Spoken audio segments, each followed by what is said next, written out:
हुजूर ने फरमाया खैरियत तो थी, आप देर हो गई, मैं परेशान हो गया था, आपने मुझे बड़ी तकलीफ में डाल दिया। एक सहाबी, हुजूर ने ऐलान नबूवत किया तो वो शाम में थे। जब नबी पाक सल्लल्लाहु अलैहि वसल्लम का ऐलान हुआ तो उसके बाद वो वापस आए।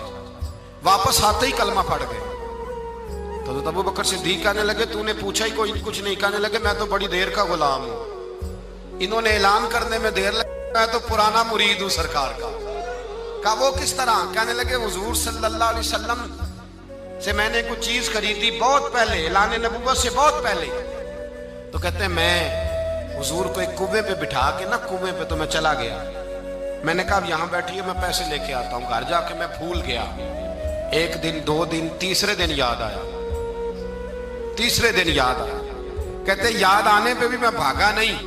मैंने कहा वो कहां बैठे होंगे, चले गए होंगे, चलो फारिग होके जाता हूं। कहते फारिग होके मैं गया। हजरत सैयदा खतीजतुल कुबरा रदी अल्लाह ताला अन्हा के दरवाजा नूर पे मैंने दस्तक दी। अम्मा जी अंदर से बोली कौन है दरवाजे पे?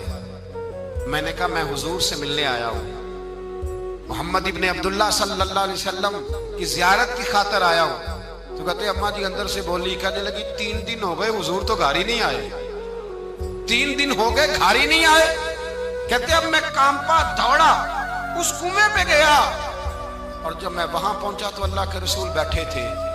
सरवर आलम सल्लल्लाहु अलैहि वसल्लम ने देखा तो इखलाक की वो बुलंदी, वो पहाड़, वो कदरें आली, यहां भी जलाल नहीं, यहां भी जुबान में तुरशरुई नहीं, तलखी नहीं, कड़वाहट नहीं।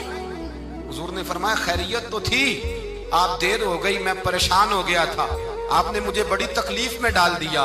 कहते वो मैंने पैसे थमाए, रातें भी होती तो मैं मुस्तफा को सोचता, दिन भी निकलता तो मैं हुजूर को ही सोचता, सुबह शामे मैं तिलावतें ही हुजूर की करता।